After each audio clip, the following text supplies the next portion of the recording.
Alfred had lost his leg last February, and our old house wasn't equipped for wheelchair accessible for anything.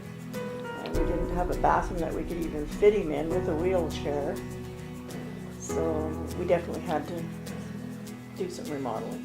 Scott come down one morning and he talked to me about it, and I said, "Oh, I never heard about this before, or nothing." And he said, "Well," he said, "just leave it to me." He said, "Are you interested?" And I said, "Well, definitely I'm interested."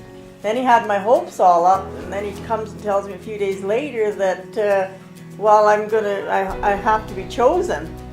And I said, "Oh, now you tell me that when my hopes are sky high and I might not get chosen now." Now I said, "You're really upsetting me." And he laughs and he says, "So you don't need to worry about it." Oh, when I found out it was for sure a great relief for me, a lot off of my mind, a lot that I had to worry about. Because I knew there was no way that he was ever going to come home without the help, because they had already told us that we had to have things done or he couldn't come home. So it definitely took a lot of weight off of my shoulders. So every time I'd go to visit, he'd say, "Is it done?" And I'd say, "No, pretty soon." "Is it done?" But I don't know what month that was.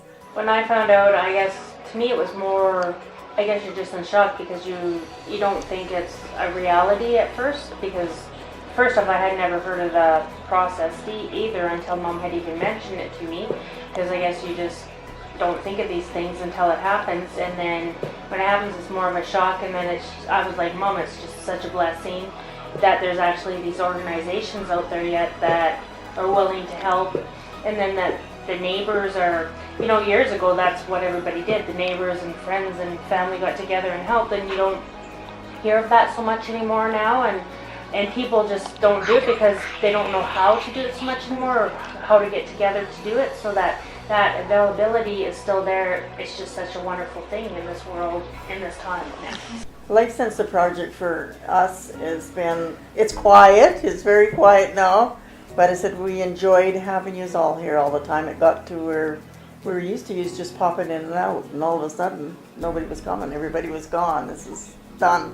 That was probably the hardest for me, to know that nobody was. I just got looking forward to the people coming every day. There was somebody popping in, popping out, and just about, and then nobody's coming.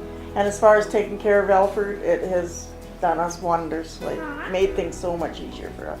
We couldn't have probably done it without.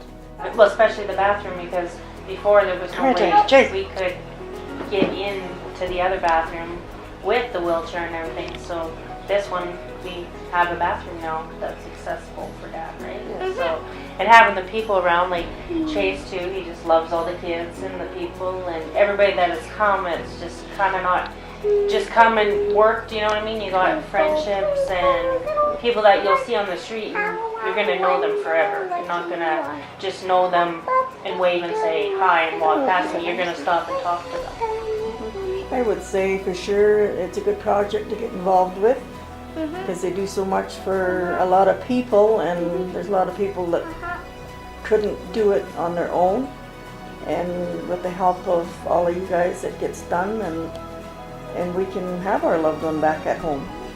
And thank you for coming.